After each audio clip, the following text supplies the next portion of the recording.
क्या ये आप चाहते थे कि कोई नया प्रत्याशी आए या पार्टी के जो नियम है, पार्टी का जो अनुशासन है उसके कारण आपने किया? मैं विचारधारा के साथ पार्टी में जुड़ा हूँ। केवल व्यक्तिगत स्वार्थ के कारण पार्टी में नहीं जुड़ा था। लोग बार बार कर रहे हैं कि 10,000 रुपए दे दिया महिलाओं को, इसलिए महिलाएं बड़ी संख्या में वोट दे रही है एनडीए को। और विरोधी पार्टी के लोगों ने नौजवानों को जो नारे दिए, जो उन्होंने घोषणाएं की, वो कितनी हास्यास्पद थी, नौजवान को समझ में आता है। नंदकिशोर जी को इस पद पर देखने वाले हैं, इस जगह देखने वाले हैं। दो सवाल जो मैं करूंगा, तो एक, मुख्यमंत्री नीतीश कुमार के स्वास्थ्य, उनके फैसले लेने की क्षमता पर विपक्ष ने इस पूरे चुनाव के दौरान काफी अटैक किए हैं, काफी हमले किए हैं। इस पूरे चुनाव में जो जितनी इन्होंने सभाएं की, जितना उन्होंने परिश्रम किया, ये बीमार होने का प्रमाण नहीं हो सकता है, ये तो उनके स्वस्थ होने का प्रमाण हो सकता है। बिहार में विधानसभा चुनावों के तमाम जो दोनों चरणों के प्रचार हैं वो समाप्त हो चुके हैं। अब बस दूसरे चरण की वोटिंग में चंद घंटे बाकी हैं। इस बीच में बिहार विधानसभा के अध्यक्ष नंदकिशोर यादव जी हमारे साथ मौजूद हैं। 7 बार के आप विधायक रहे और बहुत कम होता है सर, हम जितने चुनाव देखते रहे कि कभी कोई उम्मीदवार जो लगातार एक क्षेत्र से लगातार जीत रहा हो, उसका नाम लिस्ट में ना हो, उसके बावजूद वो इतना समर्थन दे। अमूमन नेता नाराज हो जाते हैं, आपने तो हर तरीके से प्रत्याशी का समर्थन दिया। सबसे पहले मैं यहां से शुरू करना चाहता हूं। पूरा चुनाव भारतीय जनता पार्टी के कद्दावर नेता हैं, वरिष्ठ नेता हैं, क्या दिख रहा है आपको? पहले फेज का मतदान हो गया, दूसरे का प्रचार खत्म हो गया। एक मुझे बड़ी साफ बात दिख रही है कि बिहार की जनता का जो मूड है, फिर से एक बार एनडीए की सरकार अपार बहुमत के साथ बनेगी। इसमें कहीं कोई संदेह नहीं है, कहीं कोई दुविधा मन के अंदर नहीं है। लोगों ने एनडीए की सरकार बनाने का मन बना ही लिया था और मतदान में वो परिलक्षित भी हुआ है। एक उदाहरण आप प्रस्तुत कर रहे हैं जिसकी चर्चा पूरे देश में हुई जब वो लिस्ट आई कि 7 बार से आप लगातार थे, तो हम लोग ये मानकर चल रहे थे कि एक बार फिर नाम होगा। चुनाव में नहीं होने के बाद फिर हर कोई ये देख रहा था आपका रिएक्शन क्या होगा, लेकिन आपके सोशल मीडिया पोस्ट जब देखे गए, आपने चंद मिनटों में कहा कि नहीं, नए प्रत्याशी के साथ होना है। और न सिर्फ कहा, वो रोड शो से लेकर तमाम चीजें, पूरी ऊर्जा से आप लगे रहे। क्या ये आप चाहते थे कि कोई नया प्रत्याशी आए या पार्टी के जो नियम है, पार्टी का जो अनुशासन है उसके कारण आपने किया?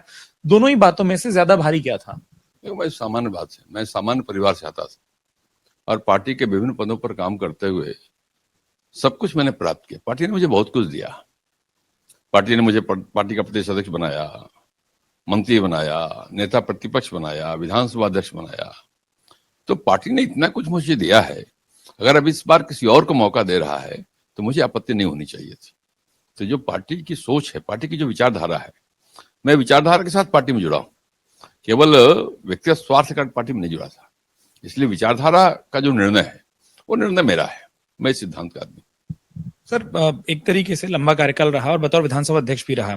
2 तस्वीरें जो खूब याद आती हैं, एक कि फ्लोर पर नेता प्रतिपक्ष से माफी मांगवाना, आप बिल्कुल, आपने ये कहा कि अगर कुछ गलत हुआ है तो वो माफी मांगनी चाहिए। और दूसरा, अमूमन जो ये कहा जाता है और आजकल आसन पर खूब सवाल उठते हैं कि उप मुख्यमंत्री को भी कहना, डांटना, क्या उस आसन पर रहते हुए पक्ष विपक्ष का दायरा खत्म हो जाता है? मैं थोड़ा ये भी समझना चाह रहा हूँ। देखिए, एक बात है, आसन निष्पक्ष होता है और निष्पक्ष केवल कहने के लिए नहीं होना चाहिए, केवल कागज में नहीं होना चाहिए, व्यवहार में भी होना चाहिए। तो मैंने उस तय किया था कि मैं जब आसन पर बैठूंगा तो पूरी निष्पक्षता के साथ काम करूंगा। लेकिन मैं जैसे ही आसन से उतरता हूं, अपने चैम्बर में आता हूं, मैं सबके लिए काम करता हूं। फिर मैं किसी में भेदभाव नहीं करता। जिसका भी जेन्युइन काम होता है मैं जरूर उसको करता हूं। यही कारण है कि पक्ष प्रतिपक्ष दोनों लोग मेरी बात ज्यादा मानते थे। लगातार 7 बार आप जीते, जनता का स्नेह आपको मिलता रहा। इस पूरे मैं 7 बार की विधायकी को और साथ में जो जो दायित्व आपके साथ जुड़ते गए उनको देखूं, आपके लिए सबसे ज्यादा, अगर आप एक बार पलट कर देखें अब जबकि चुनाव की बिल्कुल अंतिम बेला है, सबसे ज्यादा ऐसा कौन सा क्षण होता है जिसको आपको स्मृति पटल पर आप जाएं तो खूब याद आती है? देखिए, क्षण तो बहुत हैं, जीवन में उतार चढ़ाव लगा ही रहता है। लेकिन एक बात जरूर है कि मैं जब पहली बार मोदी जी से मिला था, जब मोदी जी पार्टी के पदाधिकारी थे और मैं 1100 करोड़ में पीछे वाले रूम में जब रहा करते थे, तो मैं जब मिला उनसे, मैं उसमें युवा मोर्चा कार्यकर्ता था, तो निश्चित रूप से उन्होंने मुझे प्रभावित किया और जो उन्होंने दिशा निर्देश दिया मुझे काम करने का, वो मेरे जीवन का एक महत्वपूर्ण क्षण था। और उसके पहले अटल जी से मिलने का जो मुझे सौभाग्य प्राप्त हुआ 1982 में, वो क्षण भी मेरे लिए बड़े अत्यंत महत्वपूर्ण थे। और दोनों का व्यक्तित्व के साथ साथ संघ की शाखा में दिया गया संस्कार, ये मैं कभी भूलता नहीं। मैं बिहार के 25 जिलों में गया चुनाव की घोषणा से पहले से हम लगातार अलग अलग जगहों पर जा रहे हैं। थोड़ा सा चुनाव पर बात करता हूँ सर। ऐसा लग रहा है कि इस बार चुनाव महिलाओं के मुद्दे बनाम युवाओं के मुद्दे पर, क्योंकि एक बात जो कही जाती थी भारतीय जनता पार्टी या एनडीए गठबंधन की ओर से कि 2005 से पहले का बिहार कैसा था, पर अब एक नई पीढ़ी वोटर्स की ऐसी आई है जिन्होंने 2005 से पहले का बिहार नहीं देखा, या तो उनकी स्मृति काफी कम रही या वो 2005 या उसके बाद पैदा हुए और पहली बार के वोटर हैं। क्या युवा बनाम महिला इस बार बिहार का चुनाव यहां होता आपको भी दिख रहा है? मुझे ऐसा नहीं दिख रहा है। देखिए, एक बात तो कहने की बात है, लोग बार बार कर रहे हैं कि 10,000 रुपए दे दिया महिलाओं को, इसलिए महिलाएं बड़ी संख्या में वोट दे रही है एनडीए को। मैं केवल इतना ही नहीं मानता। आप गौर करेंगे, जब 2005 में एनडीए की सरकार बनी, मैं भी उस सरकार का हिस्सा था, मैं एनडीए का कन्वीनर था उस समय। तो आप गौर करें, हम प्रारंभ कहां से किया। हमने बच्चियों को साइकिल दिया, स्कूल ड्रेस दिया। जिन बच्चियों को हमने उस समय साइकिल स्कूल ड्रेस दिया था, आज वो बालिग हो गई, शादीशुदा हो गई होंगी, तो उनको ये लगा होगा ना कि उस साइकिल के कारण, उस स्कूल ड्रेस के कारण जो उनमें आत्मविश्वास आया था, वो आत्मविश्वास अपने बच्चों में वो देना चाह रही होंगी, तो वो उनके मानस पटल से मिटा नहीं होगा। तो स्वाभाविक रूप से वो एनडीए के समर्थक हो गई। ये 10,000 तो एक अभी एक क्षण है, लेकिन वो शुरू से ही तो उसी में देखती रहे कि साहब एनडीए ने क्या किया हमारे लिए। इसलिए महिलाओं ने केवल 10,000 दिया इसलिए एनडीए के साथ आ गई, ऐसा मेरा नहीं मानना है। जीविका दीदियों को जिस प्रकार से प्रोत्साहित किया गया, उनकी योजनाओं को लाभप्रद बनाया गया, उनके आय के साधन बढ़ाए गए, कोई आज थोड़ी चुनाव के समय थोड़ी हुआ है, पहले से हो रहा है। कुल मिलाकर उसका परिणाम है कि महिलाओं का झुकाव बढ़ा है। और जो नौजवानों की बात करते हैं, नौजवानों का विश्वास कोई एनडीए से कम हुआ है, मैं ऐसा नहीं मानता। आज का नौजवान, मैं मानता हूं कि जिस प्रकार वो मोदी जी का फैन है, मोदी जी के काम को देखा है, देश के स्वाभिमान को बचाने के लिए मोदी जी ने जो किया है वो देखा है। और चाहे स्टार्टअप हो या और सारी योजनाएं हैं, स्वदेशी का आह्वान हो, इन सब चीजों से नौजवानों को रोजगार के नए अवसर मिल रहे हैं। और जो एनडीए की सरकार जो कहती है वो करती है, उनको दिखता है, तो झुकाव बढ़ा है। और विरोधी पार्टी के लोगों ने नौजवानों को जो नारे दिए, जो उन्होंने घोषणाएं की, वो कितनी हास्यास्पद थी, नौजवान को समझ में आता है। तो नौजवान केवल नारे के कारण झुक जाएगा, किसी और घूम जाएगा, मैं ऐसा नहीं मानता। आज की जो युवा पीढ़ी है वो ज्यादा जागरूक है, ज्यादा समझदार है हम लोगों से। मैं समझता हूं कि उनकी समझदारी पर कोई संदेह नहीं करना चाहिए। आपका अनुभव ये भी है कि मैं अगला सवाल क्या पूछने वाला था, आपने उसका जवाब पहले ही दे दिया कि विपक्ष के जो नारे या वादे थे उस पर आपका काउंटर आ गया। एक चीज जो मैं और पूछना चाहता हूं कि एक आरोप विपक्ष ने आप पर लगाया करीब आज से 1.5 साल पहले कि भाई जब बिहार में फ्लोर टेस्ट की बात हुई थी, कुछ दूसरी पार्टियों के जो विधायक थे वो दूसरी जगह आ गए, फिर एक प्रस्ताव आया, आपने उसको ठंडे बस्ते पर डाल दिया, कोई कार्रवाई नहीं की? नहीं, ऐसा नहीं, गलत कदम। मैंने बार बार उनको नोटिस दिया, जवाब आना चाहिए ना। जब किसी पर कोई आरोप लगते हैं, पार्टियों ने कहा कि ऐसी ऐसी बात हुई है, तो मैंने संबंधित विधायकों को नोटिस दिया, 3-4 नोटिस दिया, और बाद में उन्होंने इस्तीफा दे दिया। तो जिन लोगों ने इस्तीफा दे दिया उनके मामले समाप्त हो गए। तो मैंने किसी फाइल को ठंडे बस्ते में नहीं डाला, मैं लगातार जो वैधानिक कार्रवाई है वो करते रहा। एक चीज और, आपके कई बड़े प्रशंसक, हम जब पटना की विधानसभा में घूम रहे थे और जब गए तो कई लोगों ने ये कहा कि ऊर्जा की कोई कमी नहीं है, ठीक है, अब नए उम्मीदवार आए हैं, साहब ने कहा है साथ देना है तो हम लोग साथ देंगे। और ऑन कैमरा भी लोगों से जब हम चर्चा करते रहे तो लोग ये कहते रहे कि उन्होंने कहा है तो हम साथ देंगे जो आपको फॉलो करते हैं। लेकिन उन्होंने कहा कि आपकी भूमिका समाप्त नहीं हुई है। उनमें से कई लोग कई तरीके के कयास लगा रहे हैं कि अब हम नंदकिशोर जी को इस पद पर देखने वाले हैं, इस जगह देखने वाले हैं। भविष्य की रणनीति है क्या ऐसी कोई? देखिए, कोई रणनीति बनाने का विषय नहीं है। हम लोग तो, हमारी पार्टी जो तय करती है हम उसका अक्षरशः पालन करते हैं। पार्टी को इस बात का विचार करना है मुझे कौन सी भूमिका देनी है, नहीं देनी। पर आपके लोग बड़े चाहते हैं। मैं उस जगह पर जब गया था, क्योंकि हमको भी लगा कि ग्राउंड पर जाएं, तमाम पत्रकार होते हैं ना कि एक विधानसभा में एक विधायक बार बार जीते जा रहे हैं, ऐसा क्या है? जब ग्राउंड पर जाते हैं तो लोग बड़ा ये चाह रहे हैं कि कुछ ना कुछ भूमिका महत्वपूर्ण और मिले।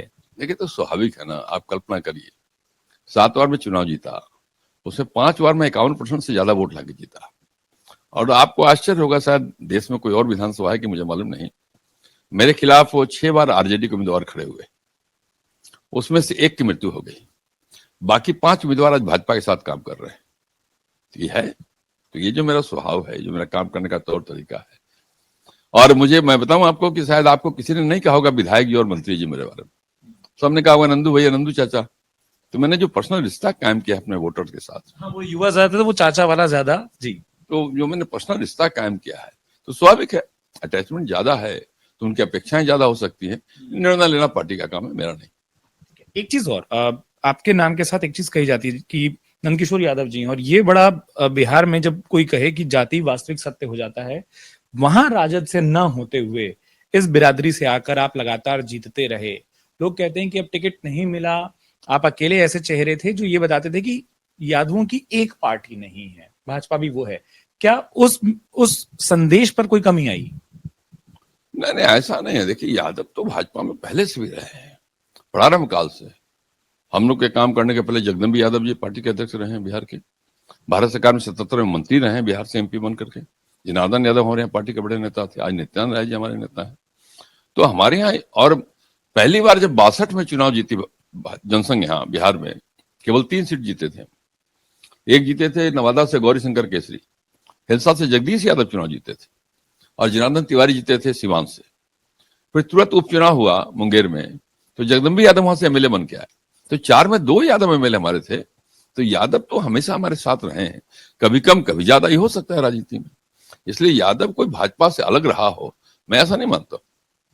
अंतिम 2 सवाल जो मैं करना चाहता हूं, एक, मुख्यमंत्री नीतीश कुमार के स्वास्थ्य, उनके फैसले लेने की क्षमता पर विपक्ष ने इस पूरे चुनाव के दौरान काफी अटैक किए हैं, काफी हमले किए हैं। आप सदन में भी देखते हैं, बतौर वरिष्ठ नेता बिहार के, जो कद्दावर नेता हैं बिहार के, उनमें आपकी गिनती होती है, आपका संपर्क सदन के बाहर भी मुख्यमंत्री से रहा होगा, मिलना रहा होगा। ये जो सवाल है कि अब उनकी उम्र जो हो रही है उसका एक असर है, या फैसले अब वो नहीं लेते, 4-5 और ऐसे लोग हैं जो फैसले लेते हैं? देखिए, मैं ऐसा नहीं मानता।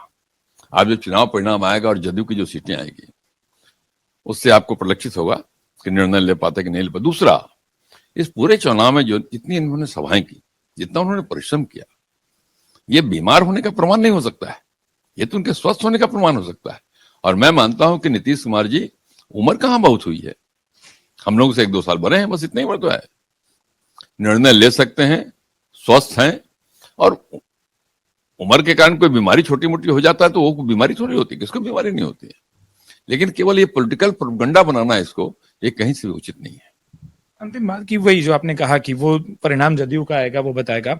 एक सवाल, भाजपा के कई कार्यकर्ता ये बोलते हैं कि भाजपा उस भूमिका में कब आएगी कि बिहार जैसे राज्य में हमारे नेता, हमारे मुख्यमंत्री, और दूसरा इसी में सप्लीमेंट्री हो जाता है कि क्या बिहार में गुटबाजी बहुत है। वो तस्वीर में याद दिलाना चाहता हूँ, जब आप आसन पर नहीं थे और आसन पर एक उप मुख्यमंत्री बैठे और दूसरे उनसे बहस कर रहे थे, बिहार विधानसभा की वो तस्वीर देश ने देखी है, और वहां पर भूमिकाएं बदली हुई होती है, जैसा आपने कहा कि आसन पर आसन होता है। क्या वो आपसी गुटबाजी खूब खुलकर कई बार दिखाई देती है, इस कारण भी ये तस्वीर रहती है कि छोटे भाई की भूमिका रहती है? नहीं नहीं, ये गुटबाजी है, उसका कोई कारण नहीं हो सकता है। देखिए, पार्टी का निर्णय था। अब आपको याद होगा, जब पहली बार 2005 में सरकार बनाने की बारी आई, तो हमारे राष्ट्रीय नेताओं ने कह दिया कि नीतीश जी मुख्यमंत्री होंगे, अटल जी ने कह दिया। तो अटल जी की बात हम क्यों नहीं मानेंगे? तो हमारे नेताओं ने जब पहले ही स्वीकार कर लिया कि मुख्यमंत्री वही होंगे, जो हमारी सीटें ज्यादा भी आई तभी हमने उनको मुख्यमंत्री स्वीकार किया। ये तो पार्टी राष्ट्रीय स्तर पर निर्णय करती है कि हमको किस भूमिका में रहना है। पार्टी ने भी तय किया है कि एनडीए के साथ रहना है, नीतीश जी के नेतृत्व में चुनाव लड़ना है, तो लड़ना है। बहुत शुक्रिया नंदकिशोर यादव जी हमारे साथ मौजूद, और बिहार विधानसभा के अध्यक्ष, न केवल विधानसभा के अनुभव बल्कि भारतीय जनता पार्टी की सियासत, राजनीति जो जनसंघ से शुरू हुई, उसका भी जो कुछ फैसले रहे, जिस तरीके से वो रास्ता आगे बढ़ा, और इस चुनाव में जनता क्या सोच रही है, वोटर क्या सोच रहे हैं, हर मुद्दे पर बात की। बहुत बहुत शुक्रिया सर अपना वक्त देने के लिए। अपने सहयोगी कमल के साथ मैं उत्कर्ष चतुर्वेदी, अमर उजाला के लिए, पटना से।